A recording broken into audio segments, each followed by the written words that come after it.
What's up, everyone? Welcome back. Episode 4 of our Season 3. Chris, how we doing? Season 3. Great. Season 3. It's rolling. Yeah, how are you today, David? I'm good. Got a lot of things happening. Football's coming back, starting this week. College football. NFL starts next week. Minnesota State Fair. A lot of good things. Yeah. A lot of good things. That's true. Can't beat the fair. Yeah. Except for football. Well, if you want to keep talking about good things, Twins took 3 out of 4 from the Rangers. Yeah. They play the Guardians right now, and then they also go to Texas coming up for a 4-game series. That's a big series. Gopher football is back. They play Thursday tonight against Nebraska at home. Wind Chill unfortunately lost in the first round to the New York Shred. Oh no, not the Salt Lake Shred. Sorry, New York beat the Shred in the championship. Good season though. Minnesota Loons are very average. They're 8-8-8 overall. They tied Seattle, and then they play Colorado. Yeah, they need to pick it up if they want to make the final. Wow, that's incredible. Kind of on the cusp, yeah. 8-8-8. Yeah, 8-8-8. Some would say the average team. So do you think they'll win one, lose one, draw one? I think they'll beat Colorado. Colorado's the worst team in our little side. Okay. We did actually watch Colorado play a game against St. Louis, which was tough. But that could be the tie. And then, yeah, I don't know. It would be crazy if they finished 9-9-9. That's kind of cool. Do they only have 3 more games left? They don't have a lot. I don't know exactly how many they have, but it's coming up. Because they were talking when I was watching the game. They have to have more than 3 games. Because I saw that that Miami has like the 3rd best odds to win the championship, and they're like the 2nd worst team. So they have to have enough games to get back into it. Okay, yeah, that's like 10. Oh, so they have 1, 2, 3, 4, 5, 6, 7, 8, 9. Yeah, 10 more games. So if they can't finish exactly. Dang it. That'd be kind of cool. Damn. That's unfortunate. Well, what can you do? Yep. Shall we move on to roundtable? Let's do it, baby. Go for it. Okay. So mine is college football, and Miami of Ohio plays Miami, Florida this weekend. And when they were interviewing the quarterback of Miami of Ohio, the reporter asked him a question, and the quarterback responded by saying, well, we'll see where the real Miami is. And then they were like, are you saying that the real Miami isn't in Coral Gables? Or are you saying that it's in wherever in Ohio that Miami of Ohio is? And he goes, we'll just see this weekend. So as if Miami didn't need an additional reason to beat the crap out of Miami of Ohio, now they got the quarterback kind of talking out of his butt. And yeah. We'll see how that works for him. Yeah, I always think it's interesting. Like the teams, obviously, the confidence sure is there, but why not just be? You could be confident. Like you could be confident. You don't have to be like, dude. You don't have to fuel the fire. Just be confident. Be like, hey, I think we're ready to play. Like it'll be a good matchup. Done. Yeah. I mean, these guys have such big egos, and I mean, great. I know you're trying to pump up your team, but dude, now if you don't perform, you're just gonna get shit on, basically. Like. Oh, you're going to get torn to shreds. Come on, yeah. So, if you were the coach, would you be pissed at your quarterback for saying that? Or would you be like, love the confidence? Or would you say something else? I think there's I think there's both. Obviously, the quarterback in this situation. Yeah, he's probably the captain of the team, to be honest. But it's also... There's a reason why he was getting it. Yeah. I do like the confidence to an extent, but now it's almost like, okay, let's prove it. Like, you got to prove it now. You got to back up what you're saying. If you don't, then just shut up for the rest of the year. Don't say another word. Don't be talking that talk the rest of the year because... this has got to be their biggest game. Oh, 100%. Biggest you could put yourself on the map if you beat Miami. Yeah. First game of the year. You could. I mean, I'm not saying like on the map, like top 25. I'm just saying like, okay, wow, that was a good win. Mm-hmm. This team might be decent. Yeah. This quarterback might be able to talk that talk. Yeah. Or he sucks. Yeah. But what do you got NFL-wise? Yeah, so a lot of people, fantasy football drafts coming up. We'll talk that later. But big news, Jonathan Taylor was not traded. Mm-hmm. Put on the PUP list. So he's going to miss the first 4 games of the season for the Colts. Then who knows? But there's also some other players. Kareem Hunt, possible. You got Carson Wentz. Chiefs love Carson Wentz, apparently. Might go to the Chiefs, back up Mahomes. That would be wild. Never going to play. It'd be kind of cool. And then... It's good to have a good backup, though. Yeah, I think it's kind of crazy. I think it's like with Jonathan Taylor, like he's obviously a top-tier talent, but I don't know. Last year he wasn't very good. He had one good season. I mean, he's a good player, but I also think it's just like the Colts are just... I don't even think he'd be a good fit for the Colts. I think you just got to let Anthony Richardson have a more like mobile running back and let Anthony Richardson run. Like I feel like when they had Jonathan Taylor 2 years ago when he was a stud, it was like, okay, let's just hand it off to Jonathan Taylor. Now it's like Anthony Richardson's kind of more the focal point. So hopefully Jonathan Taylor can find someone new. Yeah, but having a good running back would take pressure off of the quarterback that isn't necessarily known for his great passing ability. Yeah, 100%. But I think it would also, what I'm saying is it would also diminish him a little bit. Like they're not going to hand it off as much. They might do like read actions. I'm saying if he goes to a team. Yeah, so you would need a good running back. Yeah, to an extent. I just don't think he's a good fit there, and obviously he doesn't want to play there. You have to kind of almost now get rid of him. Well, you have the politics option. I think if they were able to mend the relationship, then I think it would be a great situation because Anthony Richardson's young, Jonathan Taylor's young, and so if you have a really good running back with a really good running quarterback, you can do those types of plays. Whereas if you don't have a good running back, like if you have whoever they have on their roster now, in addition, like behind Jonathan Taylor, then those aren't guys that you can hand the ball off if Anthony Richardson starts to struggle, right? Like you need the best players that you can to surround your young quarterback. And if you're taking away the best player on the team, then probably not a good option. Yeah. I mean, their backups are Zach Moss, who just had surgery, out the first at least 6 weeks, and then Deion Jackson and Evan Hull. Yeah. So, yeah, you wonder if they'll come potentially now look at Kareem Hunt. I mean, they need a guy who's They have to. You got to do something. That's literally not an option. Like, they have to. I mean, 2 of their 4 wide receivers are also on the IR. Going to be a tough year for them, but I just think it's crazy. I mean, I don't even know how you mend that relationship. You just put the guy in the PUP you list. Can't. You have to trade him now. Well, the PUP list is basically saying, I think, that there could be something that it's a physically unable to perform with. So I think that he actually might be injured. He just hasn't done anything in training camp, so nobody knows, oh yeah, he's hurt, or oh yeah, no, he's good. Yeah. You don't really know, so nobody can really say anything for sure. Yeah. It'll just be interesting to what happens like after week 4. Like, will teams want him? Will teams do? I mean, I don't know. Or will he even be able to play? Right.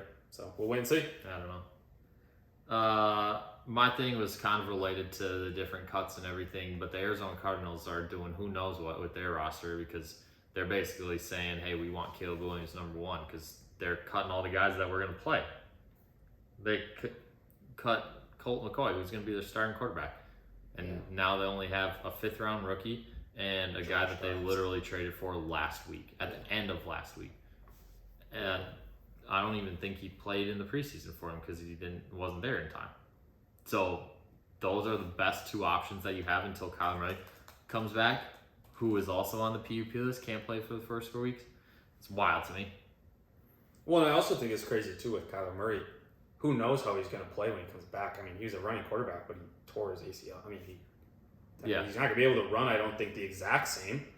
You're also not going to want him to run and get hit. But it will be interesting to see if this is Kyler Murray's. I mean, once they get...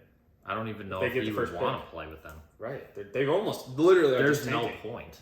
And now they have a new football coach. They have a new coach. Yeah. They're a weirdo. But they have a new coach. But I'm just saying, it's hard because it's like, okay, so you bring Kyler Murray back? Probably not, because by the time you're going to be 0-4. That just wouldn't make any sense. Yeah, so you're basically playing these randoms. I don't even know if he would be able to come back right after 4 games. Like, I think he'll still be out. Yeah, I'm just wondering, do you think it'll be Kyler Murray's last game as a Cardinal? Like, this will be his... He's already played it? Yeah, like he won't even come back this whole year. He'll basically just be like, I want to relax. Yeah, I think so. I think there's a possibility that the Vikes might grab him. Would you want him? I think so. If we don't bring back Kirk for would you rather have Kirk or would you rather have Kyler? Because Kyler's going to cost a decent amount of money, I feel like. Yeah, he has got a high contract. I don't know the contractual things, but, I think it's a possibility. Yeah. Who knows? I don't know. Yeah, Do you have anything else for the NFL? No, that's it. All right, let's do beer and seltzer. Beer. We're finishing up the list. Yeah, okay, so we did the first two Surly's last week. We did the First Ave. the First Ave and the Big Logic. Yeah. Logic Bomb. Logic Bomb. Big Logic. Big Logic. The JPA. Yeah. And so now we got their this is their most famous beer. I would say so. Surly Furious. It is an IPA, but I think it's marketed as an easier drinking IPA. I think. Yeah. Not as easy to drink as IPA? JPA. Indian Pale Ale. Indian Pale Ale. Shout out to the people. Yeah. Hey, we're glad we can provide some entertainment and some relevant information. So now you guys will never forget IPA, India Pale Ale. It's dark. Yeah, it's not that bad. It's like a rich brown. It's a good. It's like a mocha brown. No, not that. Not that dark. I would say it's honestly pretty light compared to what. Is it just an IPA or a double IPA? No, regular. Regular? Just a regular IPA. So that's number one. Number two, it's a little bit more. What would you say? Specialty beer. Is it more of a sour? It's a tart ale, so yes, it will likely be a little bit sour. Okay. Obviously from Surly. Grapefruit Supreme. It's a tart ale with grapefruit added. So you think it'll be light? Yeah. It's the three things to describe it are tart, citrus, refreshing. So it's almost like a seltzer. No. I think it'll be like a grapefruit sour, but maybe not quite as sour. But it'll be tart. Stick.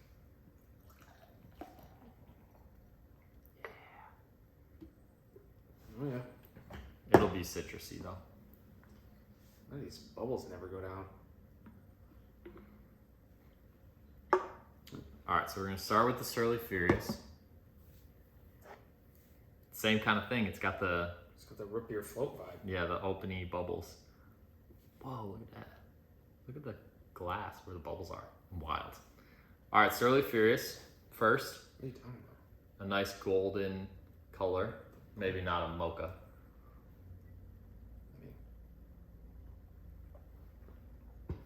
Oof. Oh yeah. I'd say it's a typical IPA. Oh yeah. Oh yeah. You can't beat that. Well, you can. There's a lot of things that can beat it. But yeah, this is your typical IPA. I mean, this tastes, I would say, significantly different than the JPA. I think the JPA was a lot easier to drink. I think when this hits your mouth, this is tough to drink. I'm just not a big IPA guy though. So this is your IPA. Yeah. And I will say, like you said, a lot of people love classic IPA. Yeah. If because you're a lot of an people IPA love person, this is your jam. And a lot of people love Surly Furious. I mean, a lot of people love it. Like, I've seen people drink this at like weddings. Mm-hmm. And so like, I feel like it's like, hey, if you do like IPAs, this is your IPA go-to. Yep. Like you've had one of these. Totally.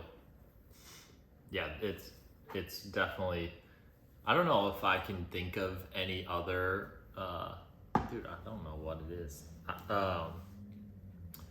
Any other IPA that's more popular in Minnesota. No, this is for sure the one. I mean, that red can, you see it all the time. Mm-hmm. I mean, these are tough to drink. I mean, I've seen people, like, these are more, I think, like, if you wanted one or two and you liked IPA, okay, these are solid 1 or 2 beers. Well, I think that's the IPA's like, you calling ain't card. drinking them to get, like, you ain't drinking them at a house party. I think. That's why when I see people drink them at a wedding, I'm like, I think that's the IPA's calling card. You ain't drinking an IPA to drink 7 of them. Yeah? You're going to be dying. You're a madman if you are. Or mad woman. Mad person. Oh, yeah. Thank you.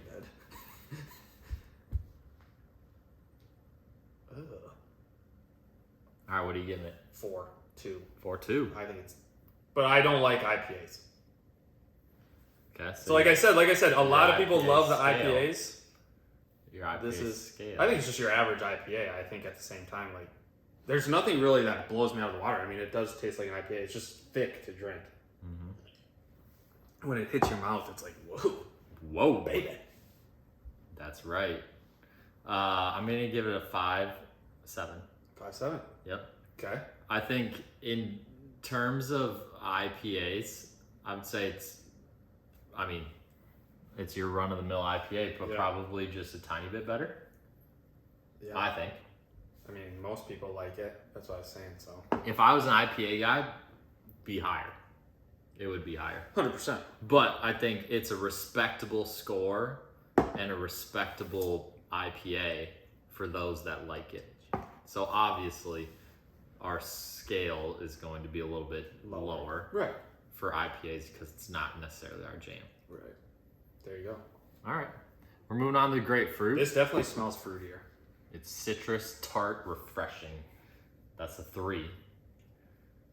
Let me know if you taste all 3. Ooh, that's decent though. It's like You can smell the tartness. yeah, it's like a sour. It's like you just bit into a grapefruit. There's a lot of flavor there. Yeah. I'm saying It's on tart. a scale of 1 to 10 flavorful, It's this tart. is in the 8s and 9s. It's tart. It's tart. What else is tart? Do you know? Other foods that you think are tart? Just grapefruit? A warhead. Man, elementary school days. Mm-hmm. Black one. That used to be apparently the sourest one, but it never was very sour. No, I never really got onto that. You never got into the warheads? No, I just didn't really want to do the black one because I didn't want to have the most sour one you could have. That's fair. Yeah, everyone. I feel like I was more of a blue guy. I think there was a pink one that was decent too, but yeah. Oh yeah. How often do you have Warheads? grapefruit? Oh, grapefruit. I don't have it at all. Yeah, I actually will say the few times I've had it are like this sounds weird, but probably not the best, but at a hotel breakfast, the next they might have grapefruit and I'll just have one. Really? Yeah. That's one of the things that you get at a hotel breakfast? Yeah, it's fruit. It's good for you. There's usually oranges, bananas, grapefruit, and then some eggs that have been probably sitting there for a few hours. And Yeah, I just think that's wild that that's the thing that you get at a hotel it's not the only thing breakfast. I get. I know, but still. It's not bad for you. Grapefruit's got to have some value. No, I know it's good for you, but I just think it's very interesting that that's what you would get. Yeah. I don't think I've ever had grapefruit besides that. Maybe at a restaurant if they give you an assortment of fruit. But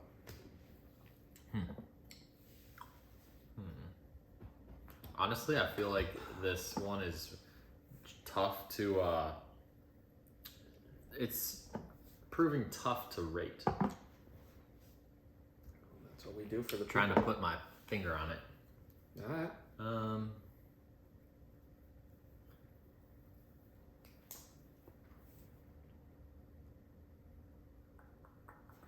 All right, whenever you're ready. I'm giving it a 7.5. Okay. Because I kind of like the sours. I think it's pretty good. Like I said before, the flavor is there. The flavor's there. It's easy to drink. It's just, to me, it's one of those things where it's okay, and they're very light. So I could have multiple if I wanted multiple easily. So Yep. I think, I'm giving it a 7-8. 7.8. Yep. Good score there. Good scores. I definitely get the refreshingness. Yeah. So on a hot day, if I need something to quench my thirst, This is what you're going with. this thing is gonna be money. Yeah.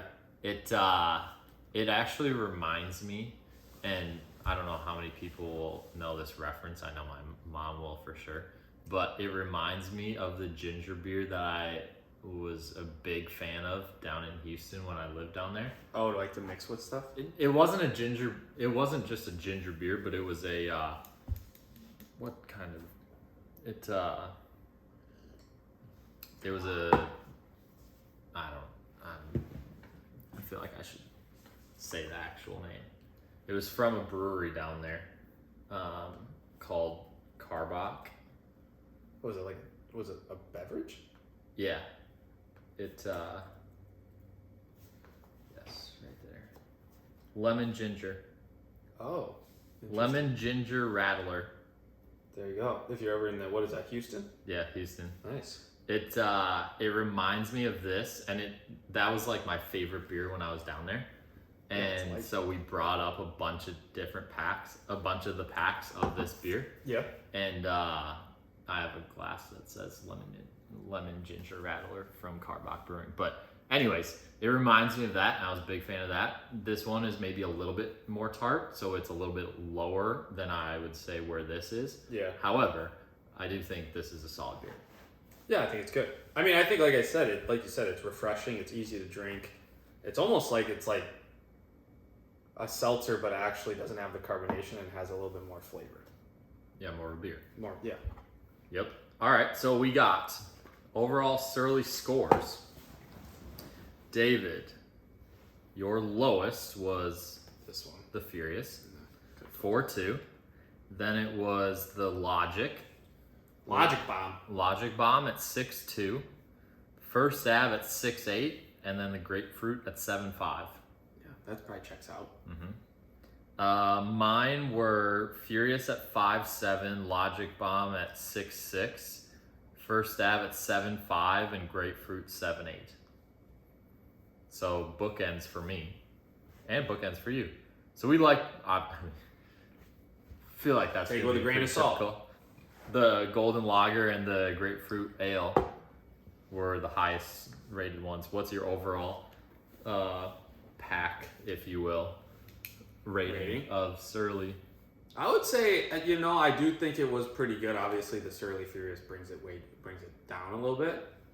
But with the IPA ranks, I would probably say it's around a 6.4, 6.5, right in the middle of the sixes. I think this one definitely brings it up, but I think this one kind of cancels out the You said 6. the Surly Furious, 6.5.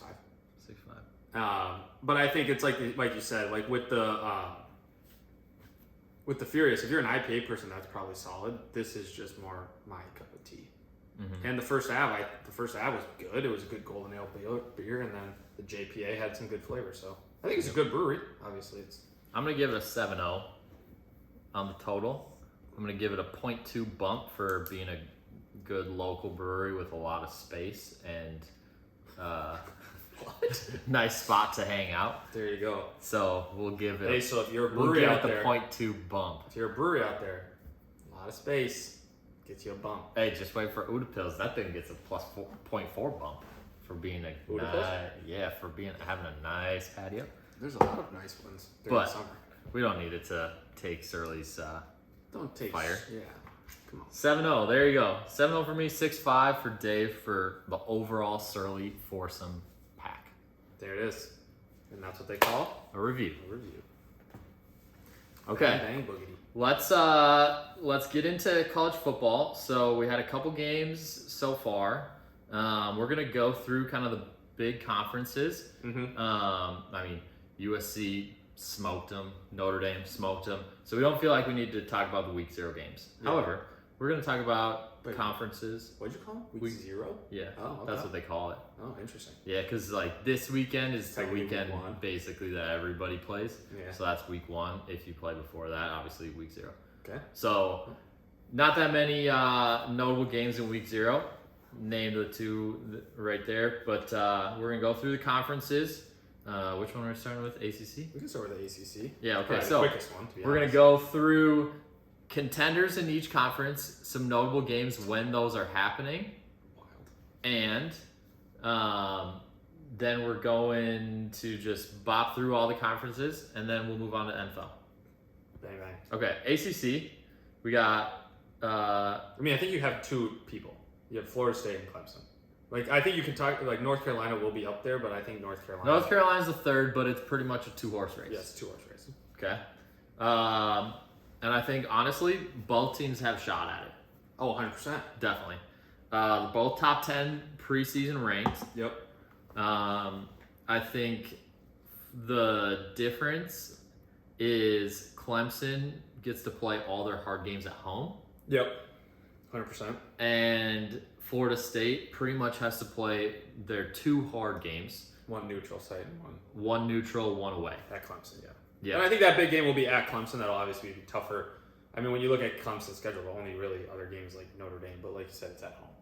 Yeah, I think the ACC is kind of in its own category of, it's not a conference that kind of like eases its way into the season and then has all the good games or all the highly ranked or highly touted games at the end. Right. I feel like a lot of the other conferences have that, where the ACC, like There's no Florida case State, right? basically the first month of the year, they have their 2 hardest games.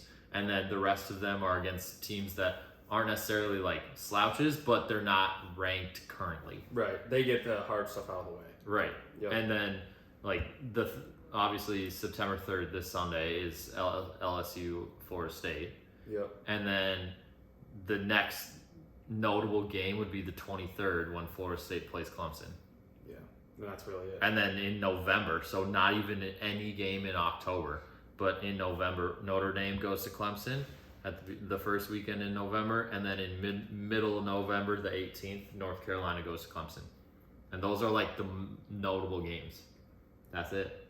Yeah, and I really think, I think North Carolina will have, obviously their first game, South Carolina, will not be a cakewalk, but I think besides that, like they really don't have, Gophers will be an L, but besides that, like you said, at Clemson, their last game is really, or their second to last game is really their hardest game.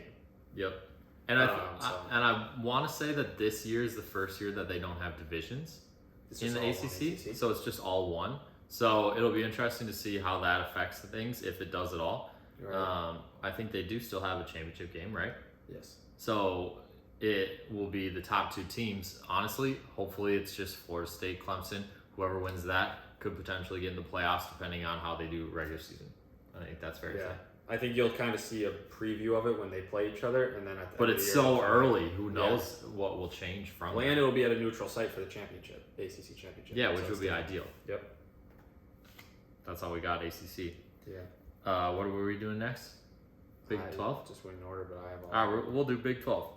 Okay, so main competitors: Texas, Oklahoma, Kansas State. You got anybody else? I threw TCU in. Wait, who did you say? Texas, Oklahoma, Kansas State. I threw Yeah. TCU in there because they could be, but I do think that it'll be those 3. And to be honest, Oklahoma has a big time prove it year because last year Oklahoma was not good. Mm-hmm. They were not good. So obviously, shout out Shawnee Moe, Texas. I have been harping on them. I think they will probably win the Big 12, but I also don't think I think they will lose potentially 1 or 2 games throughout the whole thing. They also, I feel like, play all the top teams. And gotta play Alabama week 2. And that can't be said for the other teams in the Big 12. Oh, not at all. So, first game, or well, not first game, but first notable game, Texas at Alabama. Yep. And then they play Oklahoma in like a month from there, so the beginning of October. You got TCU at Kansas State on the 21st of October. And then you got Kansas State going to Texas at the beginning of November. Mm-hmm. The very next week, you got Texas at TCU. So they go back-to-back, Kansas State and TCU. That'll be probably pretty tough. That is very tough. And that's why I think, here's the thing. When you look at TCU's schedule, they have to play at Kansas State and at Oklahoma. So those will be 2 good games. But that's the last game of the year and also the 5th to last game of the year. You get Texas at home, you kind of have a cakewalk to start your season. So they could make a push, but I do think, like I said, Oklahoma would be the other only team that I'm like, wow, they could potentially take this. But I do think it'll be Texas. Yeah. Texas just has so much firepower. Texas is the most logical choice. It's just that they have the hardest schedule too. Yeah. So they have the more potential to lose games because they're playing better teams. 100%. So that could bump them down a little bit. Yeah. I think that's what happens when you're projected so good and you're so, you play the best teams. That Alabama game will be very interesting to watch. Mm-hmm. Yeah, because they were going to beat them last year and then their quarterback got hurt? Yeah. So we'll see. Okay. What's the next one? Big 10. All right, Big 10. You got 3 on each side, and we're going 3 on each side. It is crazy. I will say this, and this is not to sound bad, but like the 3 on one side are, let's just call it spade, significantly better than the 3 on the other side. You got the 3 that are in the top 8 in the preseason rankings. Yeah. You got 2 in the top 5. 2 in the top 5, and those are the top 3 to win the Big Ten. Yeah. You got Ohio State, Michigan, Penn State. Yeah. Clearly head and shoulders above everybody else. Then you got Wisconsin, Iowa, Minnesota. Yeah. And honestly, it's so interesting to me because the 2 sides, and granted, this year is the last year that we'll have the sides, but it's so interesting. I feel like each side of the conference has a specific play style that they tend to lean towards. 100%. I mean, I think when you look at the Gopher side with Wisconsin and Iowa, granted, maybe it'll be different this year. Grind Wisconsin. it out. Yeah, but Wisconsin, different quarterback, different coach, potentially Yeah, going to go air raid more. true. But you do look at Iowa, they've always been a run-heavy team. You even look at the Gophers, run-heavy team. Mm-hmm. Granted, now even with the Gophers, you look at it and you're like, okay, well, you have Athan coming back. Yep. Then you have to have a new running back for the last 4 years. I mean, Mo's been there. Yep. So, like, will you throw more? You have Ottman Bell coming back, sure. You have some other wide receivers, but it definitely is interesting because when you look at Michigan, and I think you look at Ohio State and even potentially Penn State, they're just overall, all around, like, Michigan is a very solid team. Mm-hmm. They can throw it, they'll run it, they'll do whatever. So it's like, and defensively, they're just better. Right. Like, I think let's call spade a spade, they're just better. That's right. So, let's see. We got some notable games. We got Iowa at Penn State. That's really the first one on the 23rd of September. So yeah, a lot until of these, then, it's kind of just like, I think the only one that, I mean, that's in conference, out of conference, like when the Gophers go to North Carolina, that will be an interesting game. Yeah, we just might talk be able about- to learn some stuff about the Gophers. But I think when you talk about, yes, interschedule, well, even Ohio State has to go to Notre Dame too, but yes, that Iowa at Penn State game will be very interesting. Penn State, people have Penn State making the Final Four. Right, which is wild. I know it's hard to play in Penn State, but I don't know if they have the firepower to play. It's hard to envision them jumping not only Michigan, but also Ohio State in whatever order you want to jump them. Yeah. Let's see. After that, you got Iowa at Wisconsin, the 14th of October. Yep. And then on the 21st of October, you got Penn State at Ohio State. The same day, Minnesota plays at Iowa. That's a big day. Yeah, I think you have big weeks. You have big time weeks where it's like the Gophers have to play Wisconsin, then you play at Iowa. You also play at Ohio State. Yes, Wisconsin's your last game at home, that's great. Mm-hmm. But I think when you have to go to Iowa, that's going to be tough. And when you have to go to Ohio State, that's even tougher. Well, yeah, so that's rivalry week, right? So Wisconsin goes to Minnesota, and Ohio State goes to Michigan. Yeah. That's the same day. 100%. Wait.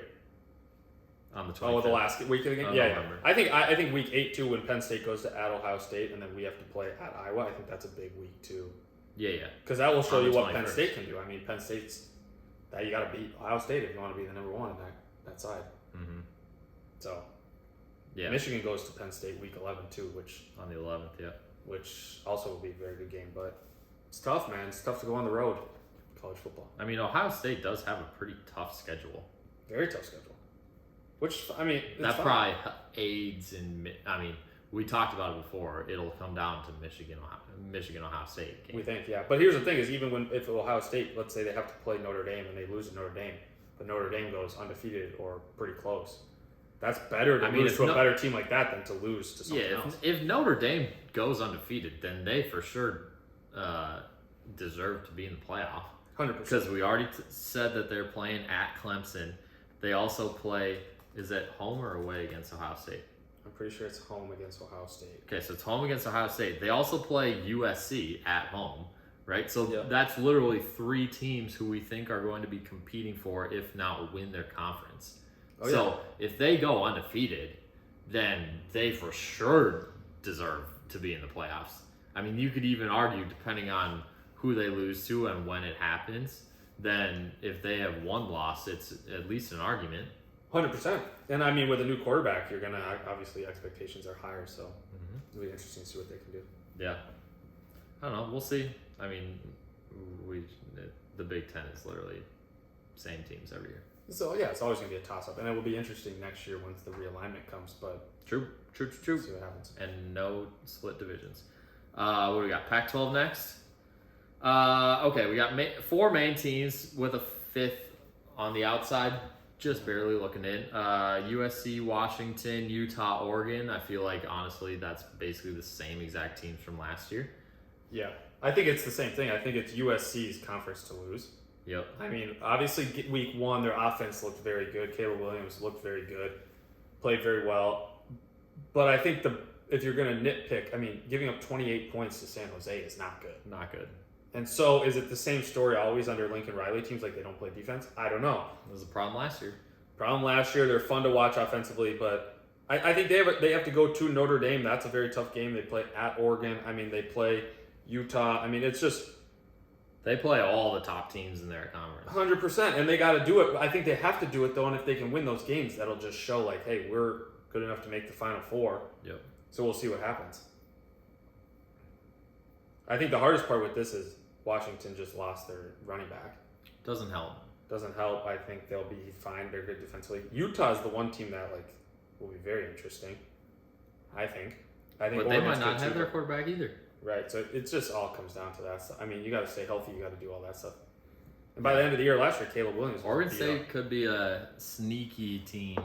They're supposed to be decent. Yeah. They're on the outside looking in right now. They're just barely a little bit back in the preseason rankings, but I think they have some talent. They got the Clemson quarterback from last year.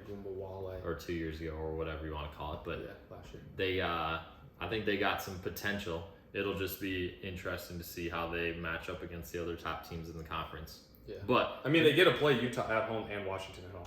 Right. The nice part is these teams are all playing each other at the top there. So as the season goes on, you'll have some clarity on who's the best team. 1,000%. And for their sake, they just hope that once there's a team that starts to win those games, then they keep winning those games so that they have a chance at the playoff. Because if USC beats Washington, but Washington beats Utah and Utah beats USC, then that's the worst case scenario for the Pac-12, because if there isn't one clear team that is winning all those games, then they got no shot at the playoff. Right. No shot. We'll see what happens, yeah. Last one, SEC here. Mainly 2 teams on each side. Georgia, Tennessee on one side, Alabama, LSU on the other side. Yeah. I think the other 2 teams, Ole Miss and Texas A&M, I think they're a little bit further back than they need to be. I think they need a lot to be of able help to catch them. Too, with like, you talk about Ole Miss. So Ole Miss has to play at Tulane. It's like early on in the season. Then they have to play Alabama. But it's like you look at like Georgia. Georgia's one game is like at Tennessee. I mean, they don't have other teams really that are that hard. Yeah, but they don't need other teams that are that hard because they're at number 1 already. 100%. I'm just saying when you look at their schedule, it's like, okay, that game is the one game to circle for Georgia. Alabama has a little bit harder where it's like Texas, Tennessee, LSU, Ole Miss, Texas A&M potentially. I mean, you look at it, it's just like there's a lot of potential. And you remember last year, I'm pretty sure it was Alabama versus Texas A&M. It came down to the last play. They almost should have lost. They stopped the 2-point conversion because the team went to go for the win instead of the extra point to put overtime. Or it was like a touchdown at the end of the game. They almost could have lost. Yeah. And you have a new quarterback coming in, I mean, obviously. So I think this big first game, LSU versus Florida State, if LSU can win it, that obviously just gives them so much momentum rolling through the season. Yep, exactly. Let's see. I agree. We're good there. I just don't think anyone knocks off Georgia, to be honest. I mean, they have one hard game, and then that's it. I mean, if they win all the games up until the SEC championship, even if they lose the SEC championship, they're in the Final Four. Correct. Period. So. Yeah, so I'm not worried about that. Yep. If you're looking for a lock in your Final Four, pick Georgia. Probably the one to go with. Yep, pick Georgia. But then again, it won't help you with the odds. I mean, the odds are probably minus. Yes. Okay, that's good for college football today. We're moving on to NFL. So we're going to talk a little bit fantasy, since who doesn't love a little fantasy? Yeah, and most drafts are either happened or happening coming up. Yep, either last weekend, this coming weekend, or I guess early maybe next week. early That's next late. week. Yeah, if you're really worried about injuries. Yeah. I mean, maybe for the people that draft coming up, maybe it would have been better for Jonathan Taylor news. 1,000%. If you went this week compared to last week, this week way better. You know not to draft. I mean, here's a flyer for you. If you had to draft him, where would you draft him? Now or late? Before? Now. I mean, before it was like 3rd round. If he gets to the 4th round, it's like, okay, if he's, because all signs were pointing to them probably trading him and getting some return there. Yeah. So then he's good to go. And it's like, okay, if you can get it stud running back in the 4th round. Yeah. Like, if he was completely healthy, all things normal, he'd be end of the 1st round, early 2nd, probably. Yeah. Well, I mean, you think about it, like, people forget, like, he was RB1 2 years ago. Exactly. Literally RB1. Yeah. So I mean, shout out Ryan Rieger, drafted him 1st overall last year. Tough. But that is tough. I'm just saying, like, you look at him now, I think you almost even put him in the same boat as, like, an Alvin Kamara, where you're just taking a flyer. The difference with him and Alvin Kamara, but listen, the difference with him and Alvin Kamara No. in the 5th or 6th round is Alvin Kamara is coming back to play. You don't know if Jonathan Taylor's coming back to play. I don't think they're in the same boat because Alvin Kamara is coming back after 3 games. Jonathan Taylor has to miss at least 4. Yeah, but I think if he's on a team that he wants to play for, he'll come back week 5. That is if he's. But that's what I'm saying is you don't know if he's actually coming back. You don't. So that's you're the difference. Putting him in the same boat. I would say 6th potentially, round? but I would not draft Jonathan Taylor even in the 12th round. Really? Nope, don't want him. Bad for the mojo on the team. Bad team chemistry guy. I mean, I just think that's so tough. I mean, yeah, that is tough. I don't know, tough for Anthony Richardson too. Sheesh. But We already talked about that. Yeah. As you can tell, we like fantasy football. So we had one draft that happened. 2nd draft coming up tomorrow for both of us. Separate leagues. Technically Wednesday. Yep. Yesterday. Oh yeah, I guess technically Wednesday. So for this section on fantasy, we're gonna go first 5 rounds. Mm-hmm. We're gonna say the top 10 guys that are the 10 guys that have an ADP in that round. So ADP stands for average draft position. Come Yeah. on, Chris. Nice. I was letting you. Oh, take, come on, Chris. I was letting you take the cupcake. I love how we know what ADP means, but we don't know what IPA means. I mean, I did say it. I thought I knew it, but I didn't want to spoil. We needed the more surprise. confidence. Yep. Okay, ADP. So the 10 guys that are in most leagues being drafted in that round. Yep. We're gonna say the guy who we think is most likely to bust, and we're going to say the guy who we think is most likely to exceed expectations and have a great year. Yeah, and I think when we say bust, I think it's more so like, okay, not living up to your ADP. Like, not bust as in like, okay, this guy's going to be It could be dog. one or the other. Dog. Yeah, technically. I'm just Either. saying, like, if you have a guy whose ADP is 5, or you have an ADP who's, 5, and you think he's going to fall to like the 10th or 15th overall best player, that's probably more so than bust. I don't think any of these guys are going to bust unless injury happens. Potentially. Yep. Yeah. I mean, obviously, in the 1st round, it's going to be tough. 100%. You know, but as we get into the 3rd, 4th, 5th rounds, might be able to see some things. All right, so 1st round ADP, you got Justin Jefferson, Christian McCaffrey, Jamar Chase, Austin Eckler, Travis Kelce, Tyreek Hill, Cooper Kupp, Bijan Robinson, Stephon Diggs, Nick Chubb. Those are the top 10 in terms of ADP. Mm-hmm. Out of those 10, who do you think is most likely to have a down year? I think out of the top 10, like those 10 guys, I mean, I've never been big on tight ends. I don't think Travis Kelce will do what his ADP. I mean, I know he's always the first tight end going off the board, but I think when you look at those guys, there's such a discrepancy between those guys and the next tier. Like, yes, he's the best tight end. Yes, he's a pass catcher. Yes, he's probably going to average 15 points, but like, yes, he might have one game over 40. These guys, like you look at Tyreek Hill last year, had like 2 games over like 35. Mm-hmm. Christian McCaffrey, obviously a stud. Justin Jefferson's had those games. I mean, I just am never big on tight ends either in the 1st round because I think it just is hard to set up. Like, I always feel like for my bust guy, I guess for ADP, I would say Travis Kelce. Mm-hmm. I just don't like tight ends in the 1st round. I'm not saying it's a bad idea. You solidify that spot, but I don't know. I just don't know. Like, last year he was so good, and I was like, can he keep doing this year after year? I mean, I guess he does. He's just getting older too, but we'll see.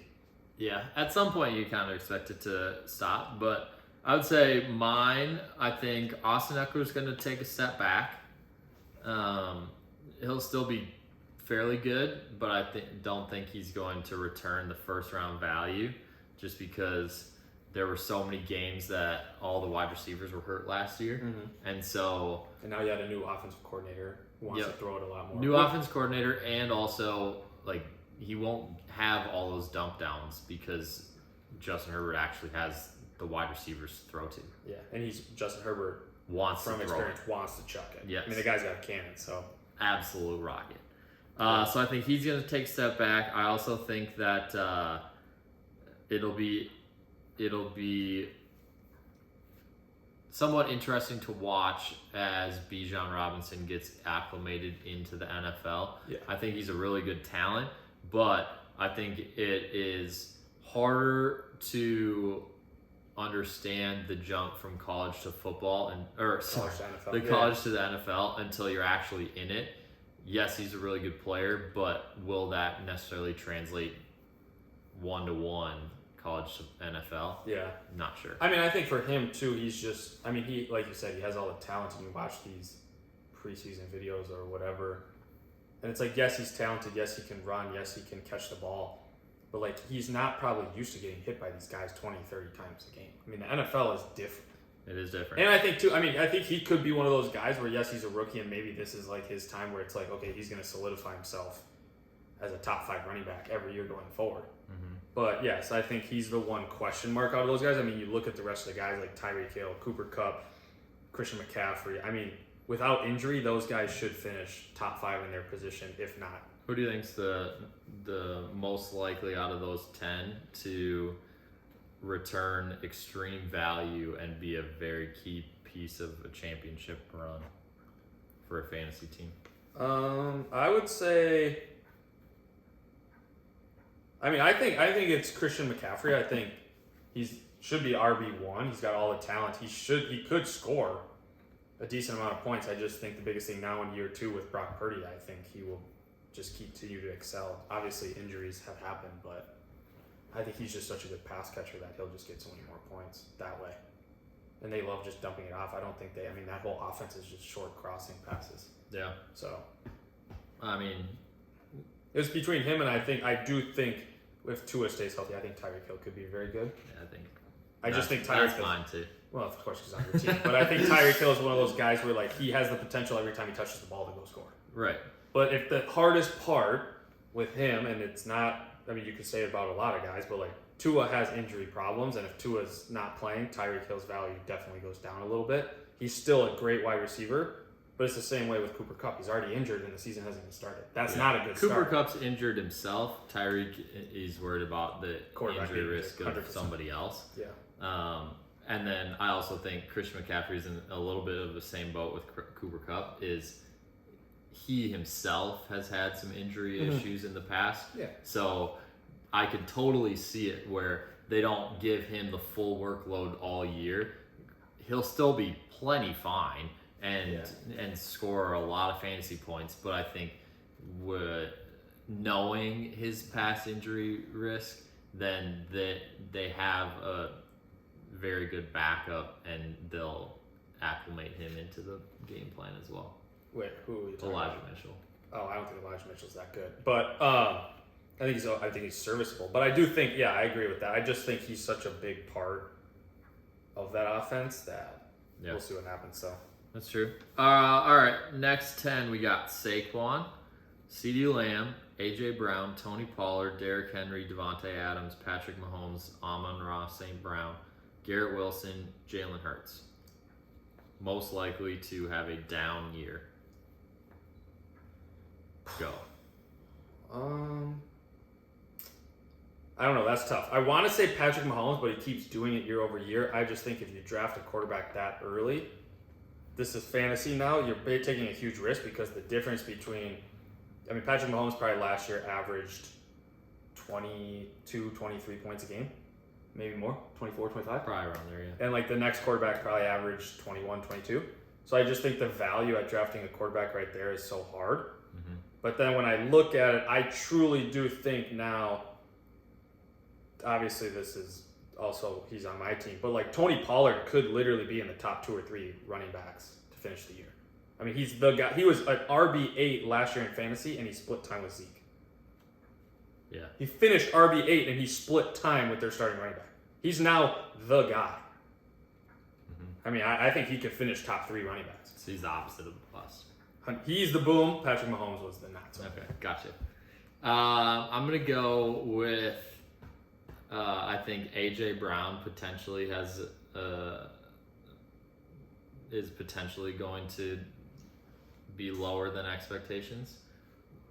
Because one, I don't think that offense really wants to throw it a lot, and they also have a very good other receiver, and so I think that the combination of wanting to run and not being the main guy could potentially bring his value down compared to what you would get from Devonta Smith like round and a half later. Yeah, I think it's crazy because I think Devonta Smith last year had more catches than AJ Brown. AJ Brown just had like 1,400 yards.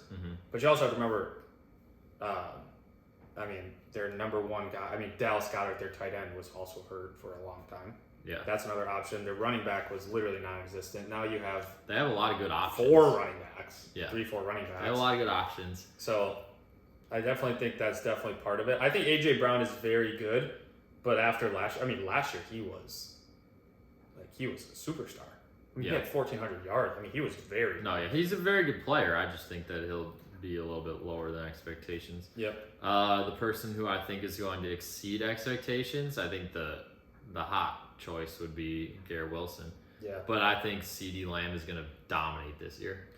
I think he should. It will be interesting to see. I think at some point, not only the Cowboys, but like everyone that does fantasy, like, is Dak Prescott ever going to improve? I think CeeDee's going to friggin' dominate this year. Yeah, but that's what I'm saying. Dak has to improve. Dak is so bad.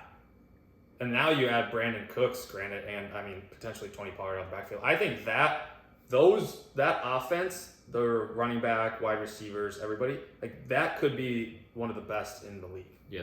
And they've shown signs of that in the 100%. past. They did lose Dalton Schultz. I have no idea who their tight end is, but I just think Dak, this is potentially Dak where it's like, hey, Dak, you got to do something. Got to do it. Like, you throw more interceptions than stuff, and it's like, dude. It's true. This is your time, man. So. All right, next 10, we got Jonathan Taylor. Obviously, we can't say it. We're taking him out from the bust category because that's obvious. Yeah. So we got Josh Allen, Jalen Waddle, Josh Jacobs, Chris Olave, Devonta Smith, Mark Andrews, T. Higgins, Najee Harris, Joe Mixon. Most likely to be lower than expectations and a highlight. So I think out of that list, I think it's crazy because I do think, good running back, complete volume running back, but like Najee Harris, I just don't think is very good. He averaged like 3 yards a carry last year. Granted, he gets like 20 rushes, but like that's it. And now they really do try to incorporate this Jaylen Warren kid into the office. So I think he'll definitely be a step down. I think Chris Olave will be the one that thrives. I think this could be, people are talking about Chris Olave like he's God's gift. And I think now that he has the quarterback and Derek Carr, I think he should excel. And he could be very good too for that team. Who doesn't really have a running game until week 4. Yep. I'm going to go lower than expectations, T. Higgins. Yeah, I don't understand the thrive behind T. Higgins. I don't either. Like, is he that good? Like, he's supposed to... I think he's good. But for second round, like those names? I know. The third round, yeah. It seems a little rich for my blood. And also, you expect Joe Burrow to be plenty fine, but him already being hurt doesn't help. I think Jamar Chase will be fine regardless. He had 1,000 yards. But I think T. Higgins will be the one that feels any issue with the health of Joe Burrow more so than Jamar Chase. Obviously, he's their guy. So yeah, they need that. That offense needs Cincinnati. Or Cincinnati's offense needs Joe Burrow. Yes. They just need it, and they do. They have a lot of weapons with Mixon. You have Irv Smith Jr. now, who's probably below average. Jamar Chase, T. Higgins, all those guys. Yeah, I don't understand. I'll agree to that. I don't understand the hip hop about T. Higgins. Like, yes, he had 74 catches for 1,000 yards, but like I don't remember hearing that much. And granted, because he's probably behind Jamar Chase. Yeah. So it's like, okay, you had a great season, but like third round. That's wild to me. I also will go with Chris Olave. I think he's going to have a great year this year. People are talking like he's... Yeah, he should. They're talking it, so he's going to have a great year. I also will say this. I don't think... Good, but... Mark Andrews is a good tight end. It's the same story we talked about. Mark Andrews is already banged up. He's also the tight end. But if he's healthy, he's very good. It'll be good because they got that new offense coordinator. It should be so good. They want to throw it more. Yeah, you have weapons, and your running back is literally one working leg. Yep. Yeah, that's true. All right, next round, fourth round, we got Lamar Jackson, Ramondre Stevenson, Travis Etienne, DK Metcalf, Calvin Ridley, Jahmyr Gibbs, Deebo Samuel, Aaron Jones, Joe Burrow. Yeah, I'm going to go with, I think... and Amari Cooper. So I'm going to go with, I think Deebo is going to definitely take a step back. I think, and we've talked about this at draft day, I think Deebo in that offense is literally so you have McCaffrey, and I think Brandon Ayuk is even better for that than Deebo. I think Deebo's versatility is great, but it would be great because they didn't have McCaffrey, so he could go run it. Now you have McCaffrey, so why would you hand it to Deebo? Right. Sure, maybe once a game, but Deebo's not a great catch. And yeah, you have George Kittle. So I think Deebo will definitely take a step back. The one who will thrive. Mm-hmm. I'm very excited to see how Calvin Ridley will do. I mean, that's been the huge talk of the town with that offense. Like I said in my picks too, I think Trevor Lawrence will break his or go over his pass yards. That offense should be electric to watch. Mm-hmm. I mean, so I think Calvin Ridley could. And people forget before Calvin Ridley sat out last year not because of an injury, because he was suspended because of gambling. He didn't get hurt. Right. So it's like the year before that, he was pretty dang good. Very good. I mean, he was Matt Ryan's favorite target. Yeah, he was. He used to ball out. Yeah, he did. That was your boy for a little bit. I love Calvin Ridley. I think the lower than expectation, I'm going to go Jahmyr Gibbs. I know he's on your team. Selfish. But the reason I'm picking him is because I think there's a gigantic hype train on him. And so anything but greatness is going to be lower than expectations.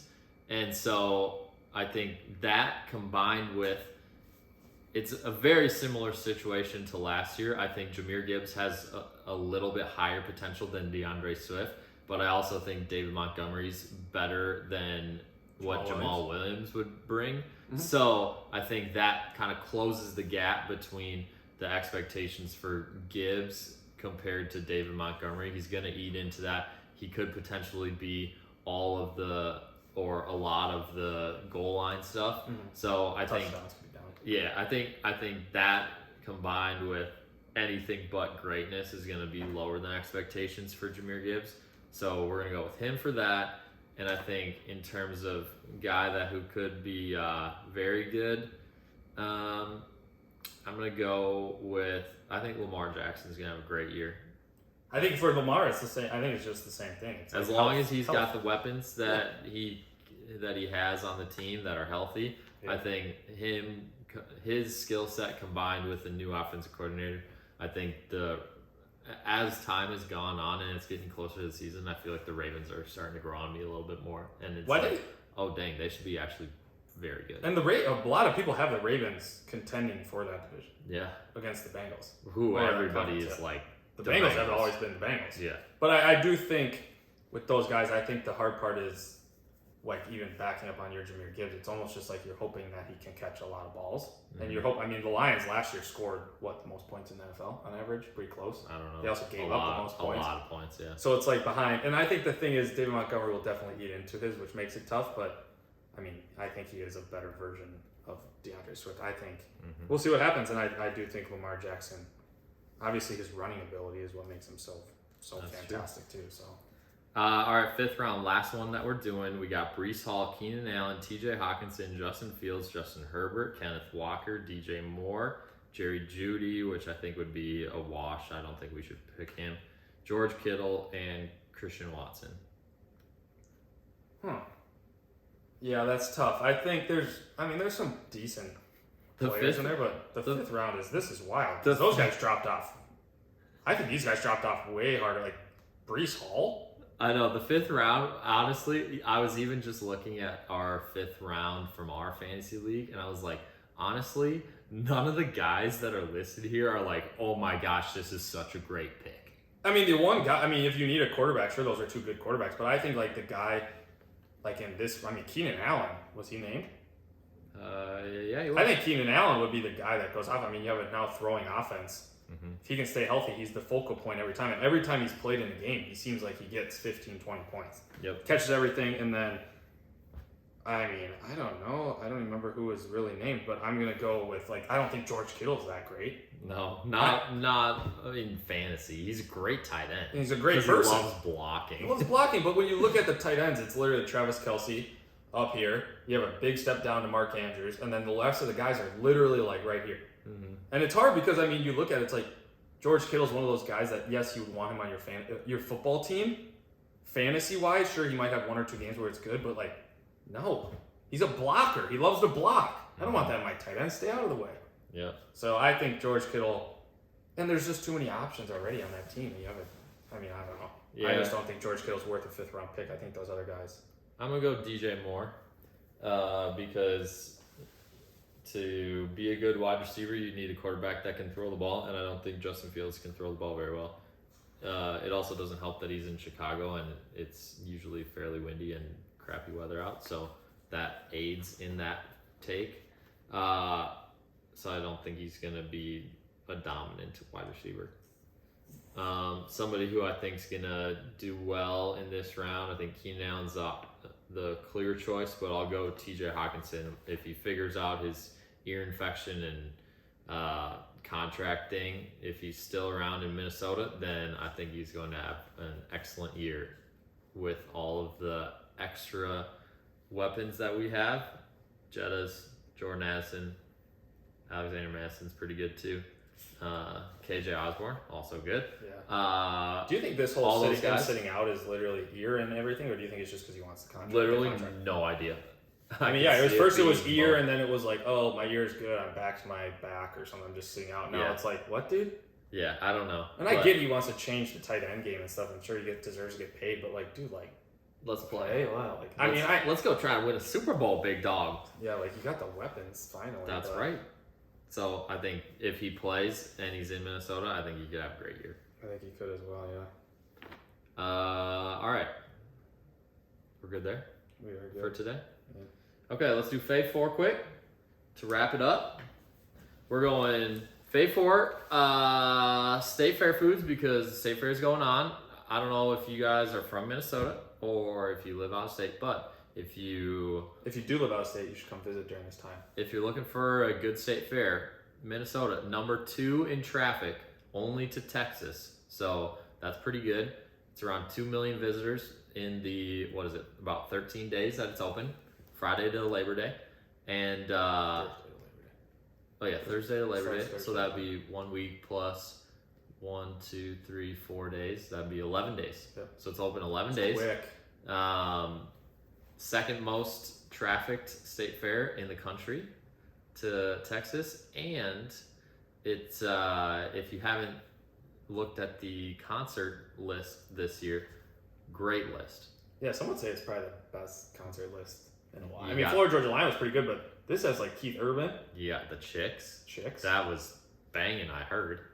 Yeah, the Chicks are pretty good. You got Jonas Brothers on Friday. Yeah. You got, even Bastille is coming as an opener type to one of them.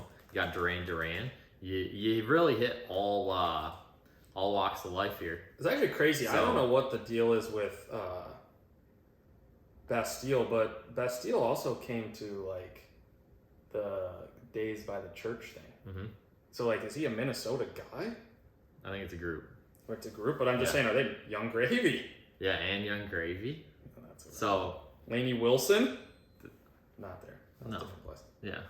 So yeah, there's a lot of people going. A lot of good talent at the grandstand. So if you're looking for good food and a nice concert and good vibes, check out the Minnesota State Fair. But we're doing Fave 4 state things you can get at the State Fair. We're doing requirements are at least 1 food, at least 1 drink. The other 2 can be anything. Yep.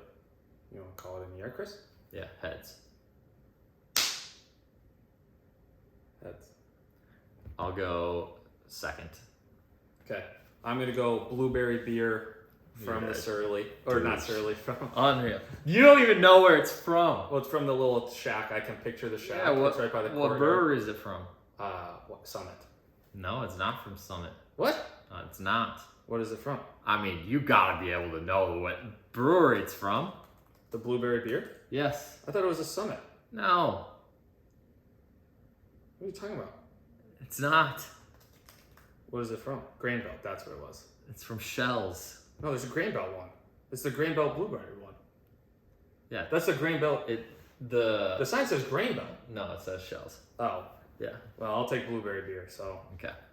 That's my one beverage. Okay. Because I knew you wanted it. And I did want it very badly. Has a little slushy on top. Yeah, that's tough. I'm going to go with... Are you writing these down? You want me to write them down? I got them in my... We know how that works. My I'll head. write them down. I'm going to go with Mousetrap cheese curds. And I'm going to go with... let's see. I'll go with...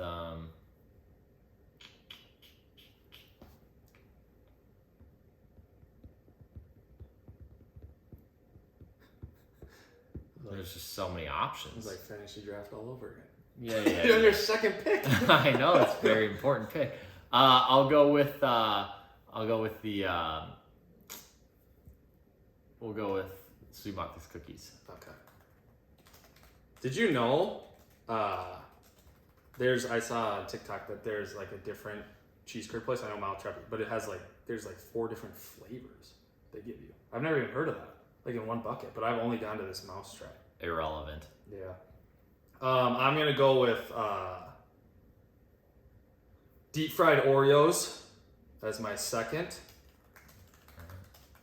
and I'm gonna go with Pronto Pop. Nice. You got 2 more, sir. I'll go with One has to be a beverage. I know it does. I'll go with So depressed. it does have to be a specific beer. What, are you just gonna give a whole stand, or what are you gonna say? Oh, I was gonna say the Lightning Lodge, but I can specify it if you need me Well, to. I mean, sure, if you want. I mean, is that just a beer place so they can get whatever they want? Well, That's more of a place. It right? has all of the Line and Kugel beers. Well, if you had to name one, what would you say? Summer Shandy.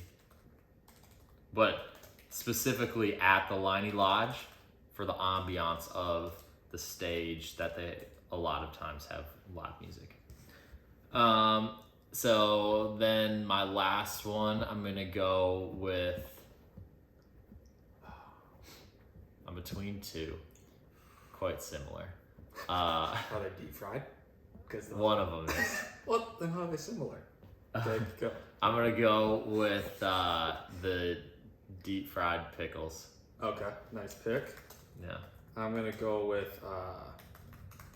My last pick is gonna be the duck bacon wontons. I was gonna go with the pickle pizza, but That was what I was between. That's Yeah. why they're similar. Pickle pizza, deep fried pickles. yeah. Ooh, you went with the deep fried pickles. Yeah. Okay. Because they're more of a classic. They've been around longer. They have. They have. We Honorable didn't give mention. one. We didn't give one new food. I don't think there's nothing new. No, there's not on our list. Not on the list. But the one main one that we were gonna try on Saturday when I went, but Cheese curd pretzel. yes, and the line was insanely long. Yeah. It would have taken 45 minutes. at least an hour to Is get there only through one the line. stand? Literally, the Green Mill stand, and they only had one side, so there was one line Okay. where last year the pickle pizza line, it was also very long. Yeah. But you had 2 lines, one going one way, one going the other way. They had 2 windows, right? Yeah. The Green Mill stand, they only had 1 window and they had 1 line. So there was that's only terrible. one way to get into it, and it would have taken for sure at least an hour to get there. Yeah. So Aren't they on the same road as the pickle pizza? pretty close, yeah, pretty Yeah. close. They're just a little bit down from That's crazy. each other. That's So, crazy. I mean, I guess when you first start out and you're brand new, you really don't know how it's gonna go. You don't. So you just hope. And I mean, honestly, if you're on the cheese curd bandwagon or if you're on the pickle bandwagon, chances are it's going to be a decent choice. Yeah. So, I would also say you can't beat the cookies with milk. You dip them in a little milk. I think it's overrated, the milk It's part. $2 for unlimited. Yeah. Get a big box of But then you cookies. got to sit around and wait there.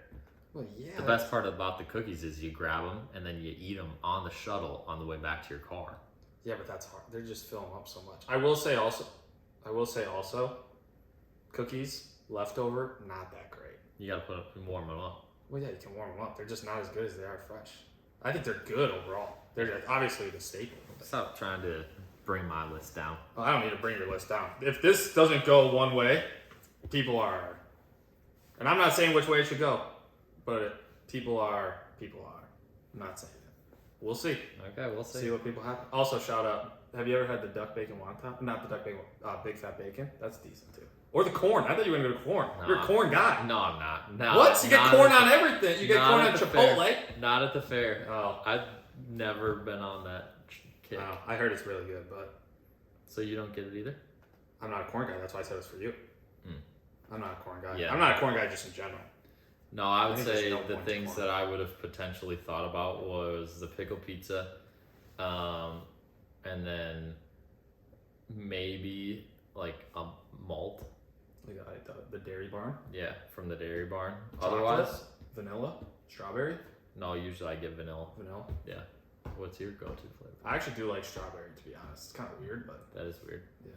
Hmm. But Alyssa doesn't like it, so that means I actually get to eat something. Nice. So, yeah. All right, there you go. So that's it. What is that? Season episode 4. Still season 3. We're still on season 3, people. Episode 4. Yeah. And we'll see you guys next week. Peace out. Peace. Listen, did you just watch that? Carlos Correa just